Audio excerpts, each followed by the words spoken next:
Y la ordenación esa confirmación del llamado al ministerio. Y el pastor Benítez hace unos, qué sé yo, como un mes y tanto, recibió su ordenación. El pastor Benítez, por supuesto, ha trabajado en distintos distritos, distintas áreas, en la parte oriental, estuvo en los llanos occidentales y esto en últimos tiempos fue trasladado a la ciudad de Maracaibo, donde se desempeña como pastor en el distrito de La Victoria, esa zona importante de Maracaibo que tiene un crecimiento bastante importante.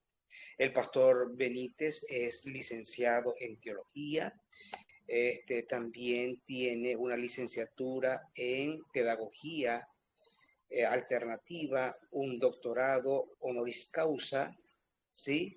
En teología, está casado y tiene 3 hermosos hijos para la gloria del Señor. Es decir, que podemos decir que es un pastor bastante completo y es un hombre que está a tiempo y fuera de tiempo para servirle al Señor. Cuando le hice la invitación, me dijo, pastor, estoy bastante ocupado, pero si se necesita mi presencia, mi apoyo, aquí estoy.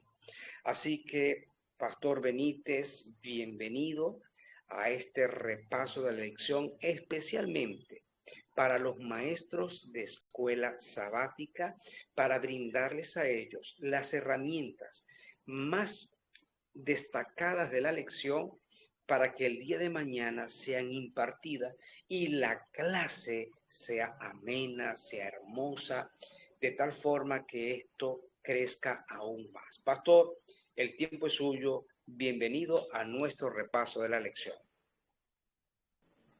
Pastor Giancarlo, muy buenas noches. No sé si me escucha muy bien por allí. Perfecto, mi hermano, se escucha muy bien. Excelente, pastor. Quiero agradecer profundamente por la oportunidad que se brinda esta noche de compartir esta experiencia con los maestros de escuela sabática y con cada uno de los que se convierten en formadores de los discípulos que cada día se preparan para el cielo. Vamos a orar para pedirle a Dios la bendición del cielo y vamos entonces a entrar en materia de una vez porque creo que el tiempo va de manera veloz. Oramos. Querido Padre, gracias por permitirnos compartir esta experiencia grata al conocer y entender mejor tu palabra. Y creo que esto nos va a ayudar a conocerte mejor. Y si lo llegamos a alcanzar, podemos entonces entender y comprender a plenitud lo que tienes para con nosotros. Gracias por bendecirnos en Cristo Jesús. Amén. Estaremos estudiando pues básicamente la lección para esta noche es las naciones, segunda parte. Y esta sección de las naciones tiene unas ciertas connotaciones muy importantes de gran envergadura, por así decirlo, a la hora de analizar los pasajes. Si nos adentramos entonces a la primera lámina que está en la diapositiva, nos daremos cuenta, en primer lugar, el pasaje central que la lección utiliza. Y me llama la atención que este pasaje central tiene una estructura muy bien desarrollada, pero hay 2 palabras en hebreo que quisiera analizar esta noche con ustedes para que lo lleven y puedan comprender las razones por las que el autor de esta lección utilizó este texto en particular. El pasaje dice, estén quietos y conozcan que yo soy Dios y seré exaltado entre las naciones, enaltecido en la tierra. Aquí obviamente se desarrolla un paralelismo sinónimo en el que el pasaje, por lo menos el salmista, nos quiere desarrollar la idea de que la soberanía de Dios es más importante en todos los aspectos que involucran el concepto de la fe. Pero miren algo interesante. Cuando vamos al concepto de estar quieto y conocer, la Biblia en hebreo usa 2 expresiones que son muy importantes para poder adentrarnos a esta lección de esta semana. La primera es la palabra Rafa, que es una declaración hebraica que tiene una connotación bastante amplia y que no necesariamente se traduce realmente como estar quieto. También puede traducirse como aplacar, bajar, aflojar o ceder. Este aspecto se va a observar, siendo que cuando usted lee el versículo 8 y 9, se va a notar lo siguiente: venid a ver las obras sorprendentes que el Señor ha hecho en la tierra. Hace cesar las guerras hasta los fines de la tierra, quiebra el arco, corta la lanza y quema los carros en el fuego. Estos dos pasajes hablan entonces de un conflicto, y dentro de este conflicto en gran medida estamos inmersos, y entonces la Biblia ahora llama a los habitantes a aflojar o aplacar. Ahora, esta palabra Rafa, su forma declinativa que está en hebreo es un verbo ifir imperativo, y esa fórmula ifir imperativa se traduce de una forma directa como una orden o como un deseo de Dios para que en primer lugar se provoque una acción, y que al mismo tiempo esa acción sirva como modelo para que otro también lo copie. En otras palabras, lo que está diciendo es que ustedes bajan el furor, aplacan esa iniciativa de guerra, aflojan ese nivel de presión que entre las naciones se gesta en un ambiente de conflicto, y finalmente ustedes van a ceder espacio para que yo cumpla mi rol. Una vez que el hombre entonces se le da la orden de ceder el espacio para que Dios intervenga, entonces aparece la segunda palabra que me encanta. Cada vez que la estudio en hebreo me llena de entusiasmo, porque es realmente la palabra que necesitamos comprender todos los que estudiamos la lección de escuela sabática, y es la palabra yadak. Esa palabra yadak se traduce como conocer. Tiene por lo menos 4 grandes principios a la hora de interpretar el conocimiento. No nos estamos refiriendo a un conocimiento teórico, nos estamos refiriendo en primer lugar a un conocimiento experiencial, a un conocimiento íntimo, relacional, donde los involucrados comparten iniciativas propias y juntos llegan a un fin específico. Lo segundo, yadak, implica en el hecho de que hay una relación de compromiso en el que los involucrados interpretan realmente el propósito divino y ahora disfrutan del trabajo soberano de Dios, que ahora controla y ejerce un rol importante en las naciones y en el mundo. Lo tercero que vamos a aprender de yadak es que esta palabra se traduce también como un reconocimiento directo y un discernimiento real de quién es Dios y lo que es capaz de hacer. Cuando alguien conoce realmente a Dios y llega a entender su soberanía y lo que Él hace, entonces discierne correctamente que Dios tiene el poder para cumplir sus planes en el tiempo exacto y en la circunstancia específica. Finalmente, yadak también habla de una conexión transformadora con Dios. Una vez que Dios le invita a los involucrados a detenerse, al mismo tiempo también a aplacar, a bajar y a aflojar para quitarse del espacio que le pertenece a Dios, entonces le invita a conocerle para que entienda que en su soberanía puede llegar a ser él exaltado entre las naciones y finalmente enaltecido en la tierra. 2 aspectos importantes: exaltado y enaltecido. Al tener esto en cuenta, entonces podemos ahora adentrarnos en la lección de escuela sabática y entender algunos puntos importantes que la lección no nos deja, en este caso, no nos deja algún tipo de vertiente para interpretarlo de manera distorsionada. Lo primero que vamos a entender son los aspectos clave que la lección está dilucidando. En este aspecto hay una pregunta central que está allí, que la he colocado, y dice: ¿necesitaba Dios que la humanidad cayera para demostrar realmente su amor por la humanidad, por el ser humano? Por supuesto que no. Esta declaración llega a ser bastante horrible y miserable, porque da la connotación entonces de que Dios es un Dios lastimero, que se interesa de alguna manera en bendecir a sus criaturas sencillamente porque hay una necesidad terriblemente, y que de alguna forma esto se ha ocasionado en primer lugar porque hay una intervención de ambos en el proceso. Obviamente, el concepto del pecado y cómo se gesta genera quizás ciertas consecuencias, pero el amor de Dios no está supeditado a cuán perverso eres. El amor de Dios está supeditado a quién es Dios. Entender quién es Dios, entonces es comprender su rol, su economía, su papel en la administración del mundo, en la administración de lo que creó. Y es allí donde comenzamos a comprender que Dios no está limitado para amar. Dios ama de pura gracia. Otro aspecto importante que hay que reconocer es que si nuestros padres no hubiesen pecado, por consiguiente existiera hoy una plena comunión y gozosa comunión con Dios que hasta ahora estuviera mantenida. Sin embargo, aún cuando el pecado se ha gestado, Dios continúa invitándonos a conocerle, a tener una conexión profunda con Dios, una intimidad, un conocimiento que solo se desarrolla cuando compartimos tiempo en conexión y en acercamiento con el Creador. Ahora bien, la lección hace una conexión entre dos aspectos centrales. En primer lugar, es el hecho de que hay una pugna entre los monarcas terrenales en lugar de Dios. Ustedes saben que la teocracia, que era la presencia de Dios gobernando las naciones, fue supeditada o fue reemplazada en gran medida por la presencia de reyes, de reyes terrenales, quien de alguna manera estaba generando en la concepción humana el hecho de que estos querían disfrutar de los mismos intereses y de los mismos valores que consideraban que tenían de manera sabia otras naciones.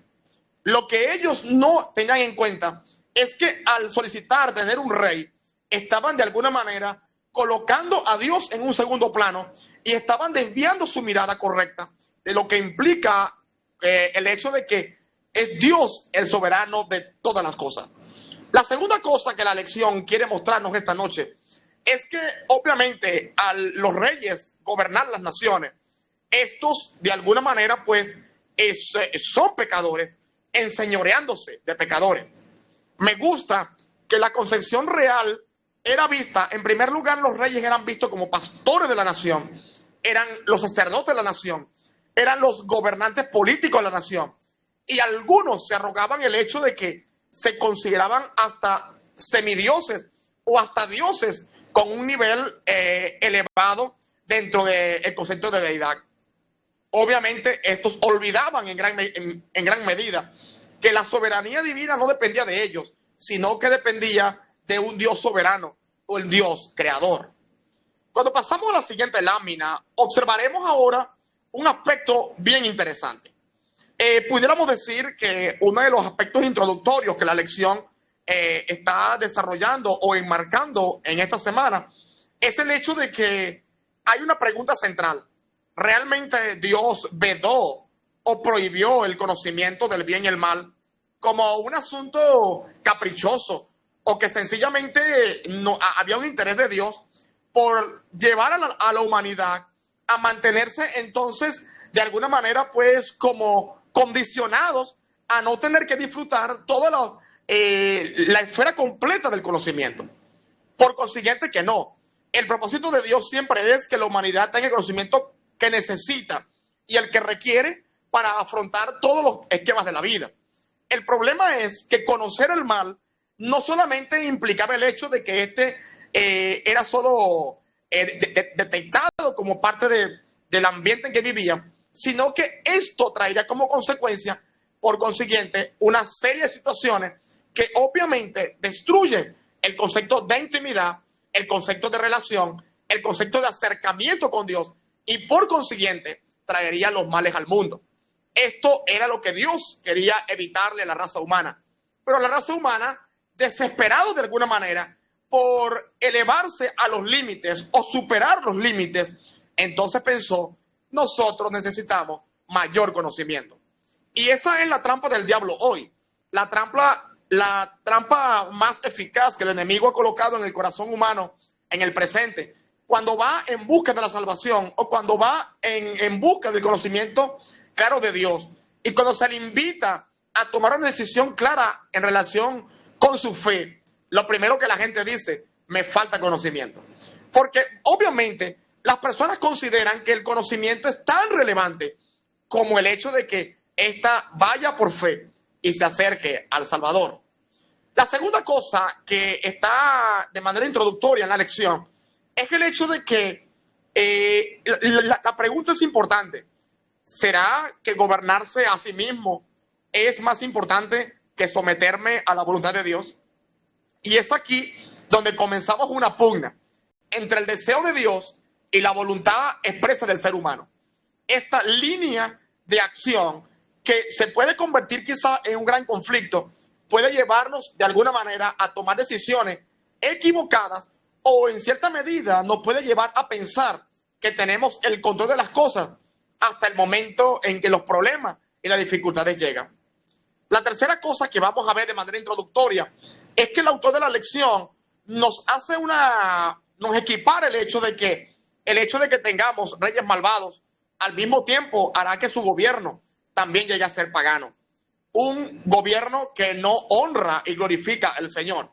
Y eso es lo que vamos a ver en toda la Biblia. Reyes que de una u otra manera se han apartado del ideal divino y entonces su corazón no está en armonía con el plan del cielo. El cuarto principio introductorio de la lección está enmarcado en la idea de la sucesión de imperios como reproche.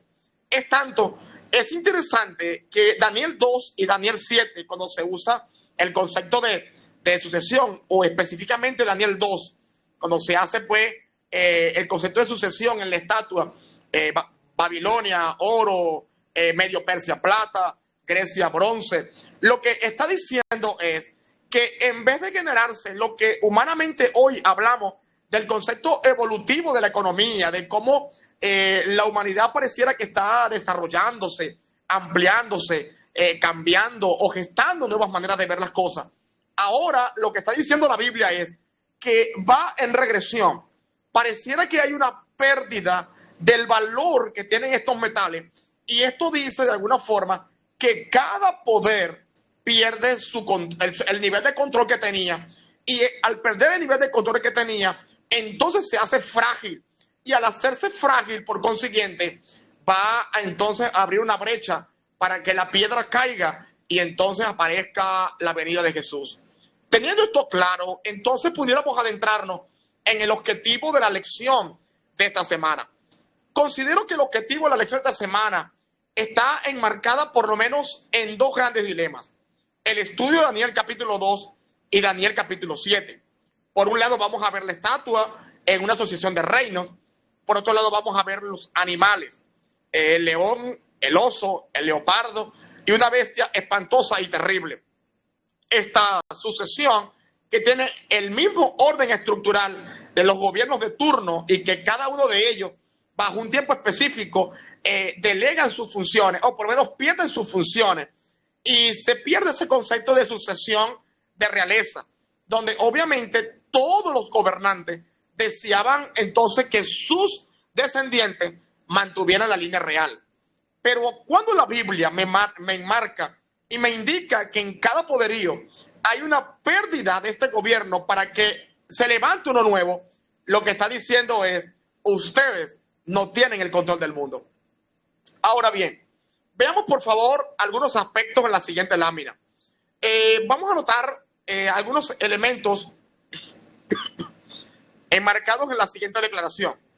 Lo primero es que toda elección trae consecuencias y por consiguiente lo hemos dicho, desde los días de Adán hasta vuestros días, toda elección ha traído consecuencias. Consecuencias tanto positivas como consecuencias a nivel negativo. Pero todas están enmarcadas dentro del propósito que Dios ha deseado que se geste en un ambiente en que de alguna manera u otra nos está llevando a reconocer que estamos en sus manos y que Él tiene el control de todas las cosas. Lo segundo que vamos a ver en este objetivo de la lección es que a pesar de que hay un optimismo en la era actual por el nacimiento de la inteligencia artificial, por el nacimiento de todo lo que tiene que ver con el esquema robot, por el nacimiento de todos los principios tecnológicos que hoy están en una avalancha de cambios vertiginosos, tenemos que comprender que a pesar de todos estos avances, la mano de Dios siempre tiene el control y que obviamente los avances no controlarán el mundo en su totalidad. Lo tercero que es muy importante es que hay un patrón, como ya decíamos, de devaluación progresiva en Daniel capítulo 2, en el hecho de que ya el oro pierde su valor específico y pasa ahora a la plata. De la plata pasa al bronce y luego pasa del hierro y luego del hierro al barro. Esta unidad nunca se mezcla y como nunca se mezcla, entonces su fragilidad es mucho mayor.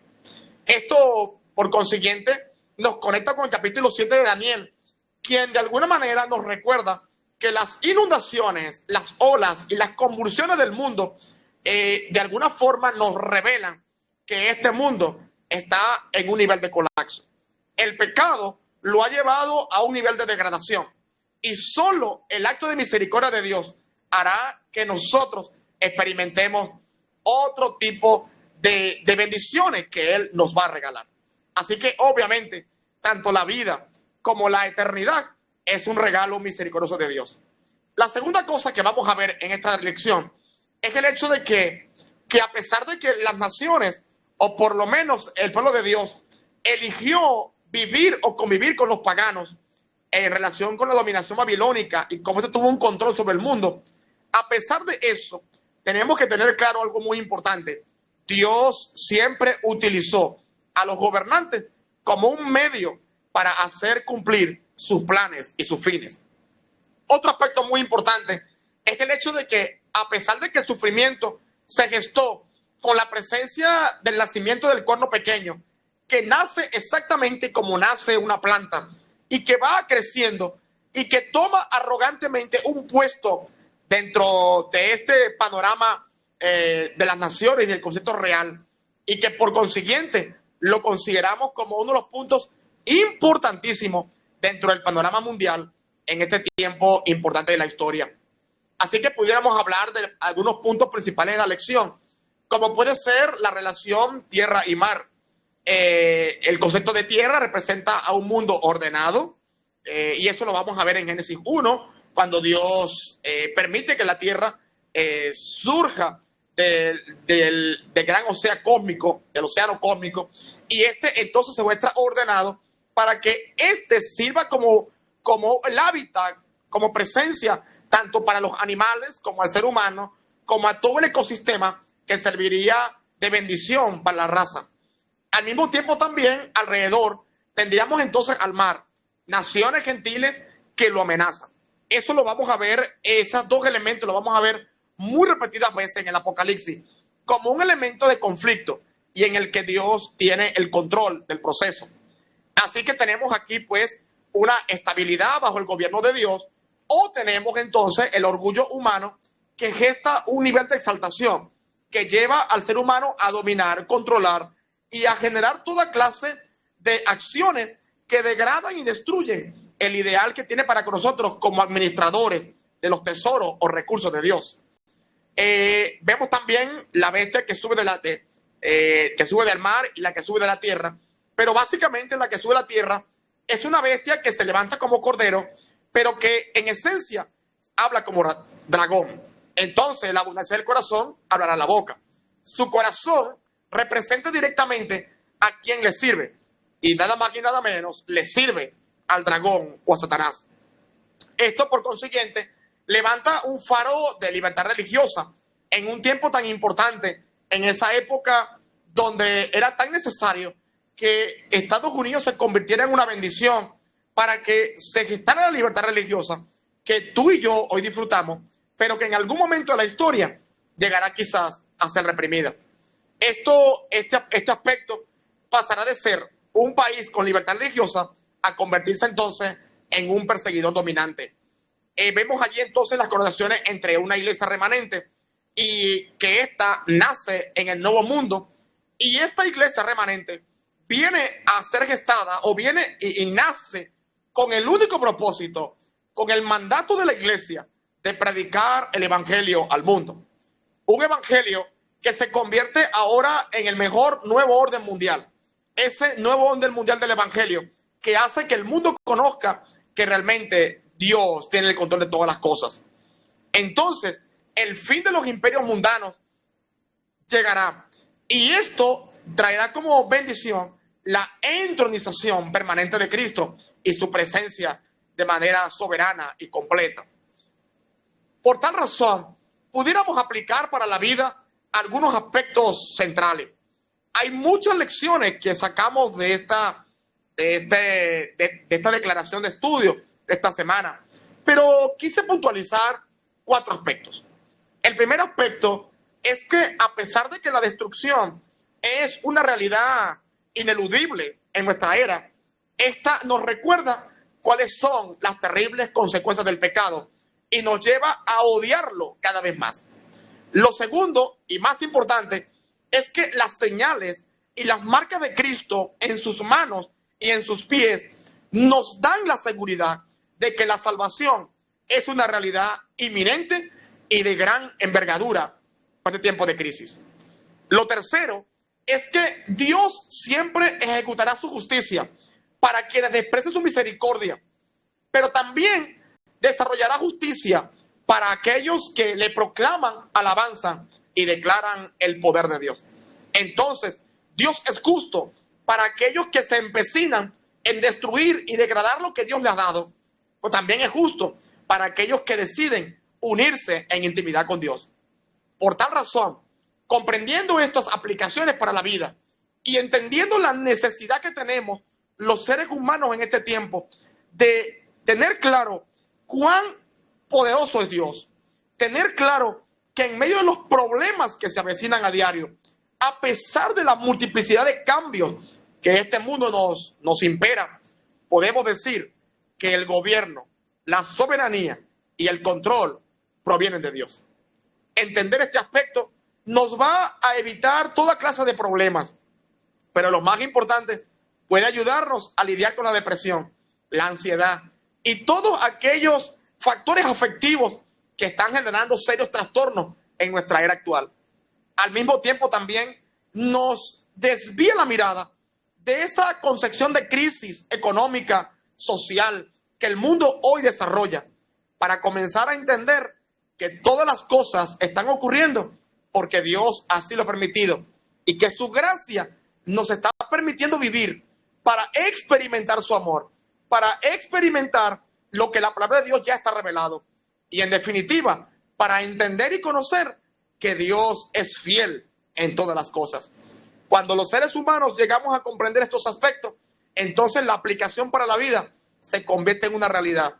Y ya no tenemos un conocimiento teórico que nos invite sencillamente a reconocerlo porque lo podemos analizar de manera intelectual. Ahora sencillamente hemos aprendido a ser muy buenos discípulos porque hemos aprendido a entender a Yadá, que es la declaración más importante. Conocer a Dios porque experimentamos su presencia, porque conocemos su obra, porque sabemos que Él es el que hace todas las cosas para el bien de sus hijos y que finalmente nosotros adquirimos una relación de compromiso que nos conectará como pacto para la eternidad. Si tú crees esto, entonces esta lección de esta semana te va a ayudar a llevar a tus discentes y a los aprendices en esta semana a entender que si el mundo acabara hoy, tenemos la seguridad que el control está en las manos de Dios. Si lo crees, llegó la hora de entenderlo. Y más que entenderlo, disfrutarlo, experimentarlo y colocar vuestra vida, vuestro ser, en las manos del Señor. Que Dios te bendiga y te guarde. Y creo fielmente que esta lección tan fascinante te va a ayudar a seguir creciendo en la fe. Podemos notar, Pastor Benítez, que disfrutas al máximo esta temática. Eso es lo que anhelamos ver el día de mañana en cada uno de ustedes, estimados maestros. Debes disfrutar esta lección, debes sonreír y debes hablar con mucha esperanza. La lección de esta semana grita: la segunda venida de Cristo Jesús habla de la soberanía eterna de nuestro Padre Celestial y el cumplimiento de su profecía, que el control de esta humanidad está en las manos del Señor, que Él es el Rey y Señor y soberano sobre todas las cosas, que invita a su pueblo a volver a Él de todo corazón. Que tenemos una referencia del pasado, de un pueblo que quiso igualarse a las demás naciones, pero que trajo como consecuencia una apostasía y un libertinaje total. La lección de esta semana nos invita a volver al Señor de todo corazón, a reconocerlo como grande y poderoso y gozarnos porque muy pronto nuestro Salvador, el Señor Jesucristo, vendrá. El libro de Apocalipsis, su tema central, y es la segunda venida de Cristo Jesús. Y el foco es el triunfo del pueblo remanente del cual tú y yo formamos parte. Así que te invitamos, querido maestro, para que con gozo y con alegría estudiemos, repasemos esta lección, vayamos a los pies del Señor Jesucristo y así como ha sido expresada la lección, tú mañana lo puedas hacer. Pastor Benítez, muy agradecido por lo que has hecho, por el tiempo que has dedicado a esta lección. No sé si tienes algún otro aporte con el cual podamos culminar. Sí, ciertamente quisiera dejar a todos los participantes la iniciativa de experimentar y vivir esta experiencia. Cada día es un pedazo de cielo que nos acerca al cielo y pudiéramos entonces estar en esa dirección. Es transmitir esperanza, fortaleza en medio de tantos distractores que nos están llevando quizás a perder la fe. Pero hoy más que nunca tenemos el control porque Dios tiene el control. Y si Dios tiene el control, entonces todas las cosas serán de bendición. Entonces, pudiéramos Así orar, es. pastor.